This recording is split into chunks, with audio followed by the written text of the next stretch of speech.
আসসালামু আলাইকুম। স্বাগতম ফোর্থ ডাইমেনশনে। আমি শাহজালাল মনি। মূল বিষয়ে যাওয়ার আগে সমঝোতা চুক্তি নিয়ে সামান্য মন্তব্য করব। যখন ভিডিওটি রেকর্ড করছি, ইরান যুক্তরাষ্ট্র সমঝোতা চুক্তি স্বাক্ষর হতে যাচ্ছে এমন খবর বেশ জোরে সোরে শোনা যাচ্ছিল। তবে আমার মনে হয় না এটা দেখবেন এই সমস্যার সমাধান এত সহজে এত তাড়াতাড়ি হবে আমার মনে হয় না। এটা নিয়ে পরে আরেক সময় কথা বলবো। মূল বিষয়ে আসি। আজ আমরা যুদ্ধক্ষেত্রের রকেট, ড্রোন, ক্ষয়ক্ষতির সংখ্যা নিয়ে আলোচনা করব না। কারণ যুদ্ধক্ষেত্রের সবচেয়ে গুরুত্বপূর্ণ বিষয় অনেক সময় যুদ্ধক্ষেত্রে পড়ে থাকা ধ্বংসস্তূপে নয়, বরং এমন কিছু পরিবর্তন যা প্রথমে চোখে পড়ে না, কিন্তু কয়েক মাস, কয়েক বছর পরে পুরো ইতিহাসের গতিপথকে বদলে দেয়। সাম্প্রতিক ইরান যুক্তরাষ্ট্র ইসরায়েল সংঘাতকে আমি সেই দৃষ্টিকোণ থেকেই দেখতে চাই। আমরা প্রতিদিন অসংখ্য শিরোনাম দেখি। কেউ বলছে শত শত মার্কিন সেনা নিহত, কেউ বলছে হাজার হাজার ইসরায়েলি সৈন্য বন্দী, কেউ বলছে অমুক ঘাঁটি ধ্বংস হয়ে গেছে, আবার অন্য পক্ষ সম্পূর্ণ বিপরীত দাবি করছে। যুদ্ধের সময় প্রোপাগান্ডা নতুন কিছু নয়। প্রথম ক্যাজুয়ালিটি সবসময় সত্য। এই কারণে আমি ব্যক্তিগতভাবে এমন দাবির উপর নির্ভর করতে চাই না যেগুলি নির্ভরযোগ্যভাবে যাচাই করা যায় না। আমার কাছে বেশি গুরুত্বপূর্ণ হচ্ছে যুদ্ধের সামগ্রিক গতিপথ কোথায় যাচ্ছে,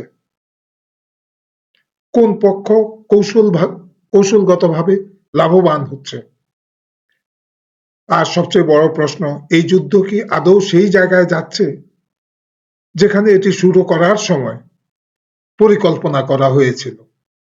বন্ধুরা, গত ২৮ ফেব্রুয়ারি যুক্তরাষ্ট্র ও ইসরায়েলের নেতৃত্বে ইরানের বিরুদ্ধে এই সামরিক অভিযান শুরু হয়।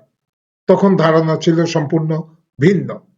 পরিকল্পনাটি ছিল একটি দ্রুত আঘাত, একটি শক অ্যান্ড অপারেশন। ধারণা ছিল হঠাৎ আক্রমণে ইরানের রাজনৈতিক ও সামরিক নেতৃত্ব হতবিহ্বল হয়ে পড়বে। কমান্ড অ্যান্ড কন্ট্রোল সেন্টার ভেঙে পড়বে, অভ্যন্তরীণ বিভাজন তৈরি হবে।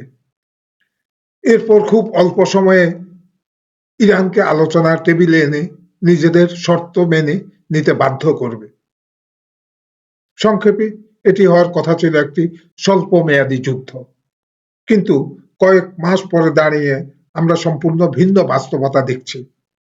ইরান ভেঙে পড়েনি এবং ধীরে ধীরে যুদ্ধকে এমন একটি কাঠামোর মধ্যে নিয়ে গেছে যেখানে প্রতিদিন যুক্তরাষ্ট্র ও তার মিত্রদের জন্য নতুন নতুন ব্যয় বা অর্থনৈতিক এবং কূটনৈতিক চাপ সৃষ্টি হচ্ছে। এখানে আসে প্রফেসর জিয়ানের গুরুত্বপূর্ণ পর্যবেক্ষণ। তার মতে ইরান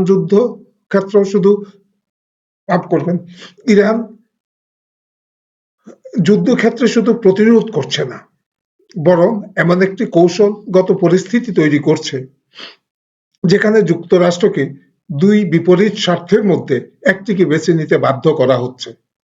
একদিকে রয়েছে ইসরায়েলের নিরাপত্তা ও অস্তিত্বের প্রশ্ন, অন্যদিকে রয়েছে আমেরিকার নিজস্ব অর্থনৈতিক স্থিতিশীলতা, রাজনৈতিক বাস্তবতা এবং বৈশ্বিক নেতৃত্বের অবস্থান। এখন পর্যন্ত ওয়াশিংটন এই দুইটিকে আলাদা আলাদা বক্সে রেখে পরিচালনা করতে পেরেছিল, কিন্তু বর্তমান সংঘাত সেই দুই বাক্সকে একত্রে মিলিয়ে ফেলেছে। ইসরায়েলকে সমর্থন করতে গেলে মধ্যপ্রাচ্যের অস্থিতিশীলতা বাড়ছে। মধ্যপ্রাচ্যের অস্থিতিশীলতা বাড়লে জ্বালানি বাজারে চাপ তৈরি হচ্ছে, আর জ্বালানি বাজারে চাপ তৈরি হলে মার্কিন অর্থনীতি ও অভ্যন্তরীণ রাজনীতি ক্ষতিগ্রস্ত হচ্ছে। অর্থাৎ ইরান সরাসরি আমেরিকাকে পরাজিত করার চেষ্টা করছে না, বরং সমর্থনের মূল্য ক্রমাগত বাড়িয়ে দিচ্ছে, এবং এই মূল্য কে কতদিন দিতে পারবে সেটাই হয়ে উঠছে আসল প্রশ্ন। বন্ধুরা, এখানে আরো একটি বিষয় লক্ষণীয়। মার্কিন কংগ্রেসের উভয় কক্ষ ট্রাম্প প্রশাসনের কে চাপের মুখে রেখেছে। যুদ্ধের খরচ বাড়ছে, জনগণ ক্রমশ বিভক্ত হচ্ছে এবং ট্রাম্পের বিপক্ষে যাচ্ছে, যুদ্ধের বিপক্ষে যাচ্ছে। অনেক আমেরিকানের কাছে এই যুদ্ধের নৈতিক কিংবা কৌশলগত বৈধতা পরিষ্কার নয়।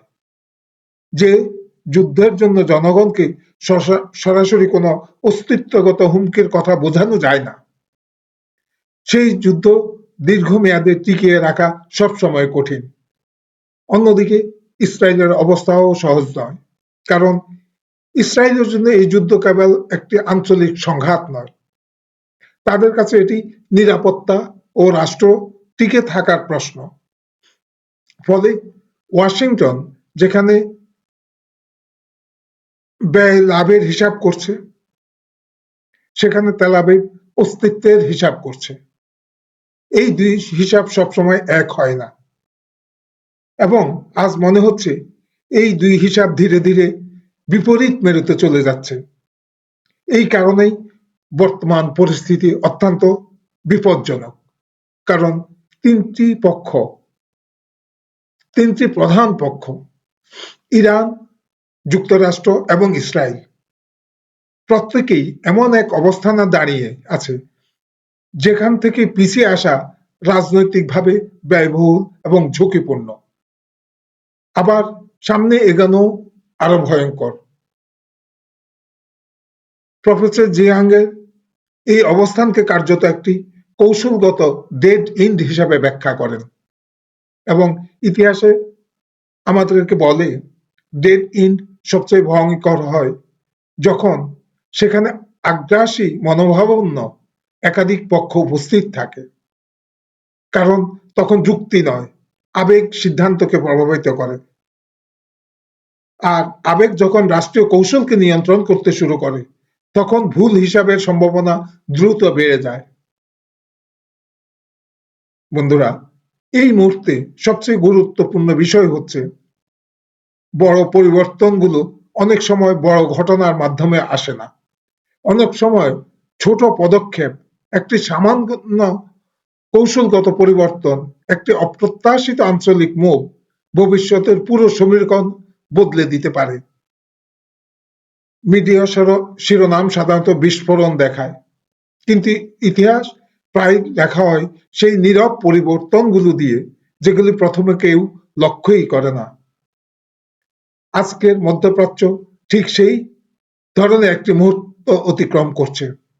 আমরা হয়তো জানি না এই যুদ্ধ কোথায় গিয়ে শেষ হবে, কিন্তু এটুকু নিশ্চিতভাবে বলা যায়, এটি কেবল ইরান বনাম ইসরায়েলের যুদ্ধ নয়, অথবা ইরান বনাম মার্কিন যুদ্ধ নয়। এটি এমন এক সংঘাত যা আমেরিকার বৈশ্বিক অবস্থান, মধ্যপ্রাচ্যের ভবিষ্যৎ, আঞ্চলিক অর্থনীতি এবং বহুমিরু বিশ্ব ব্যবস্থার রূপান্তর সবকিছুর সঙ্গে জড়িয়ে আছে, এবং সেই কারণেই শিরোনামের আড়ালে কি ঘটছে সেটা বোঝা আগের যে কোনো সময়ের চেয়ে বেশি গুরুত্বপূর্ণ। আমি শাহজালাল মনি, আপনারা দেখছিলেন ফোর্থ ডাইমেনশন। ভিডিওটি যদি ভালো লাগে লাইক, কমেন্ট ও শেয়ার করতে ভুলবেন না। আর এমন গভীর ভূ রাজনৈতিক বিশ্লেষণ নিয়মিত পেতে সাবস্ক্রাইব করুন ফোর্থ ডাইমেনশন। আল্লাহ হাফেজ, সবাই ভালো থাকবেন।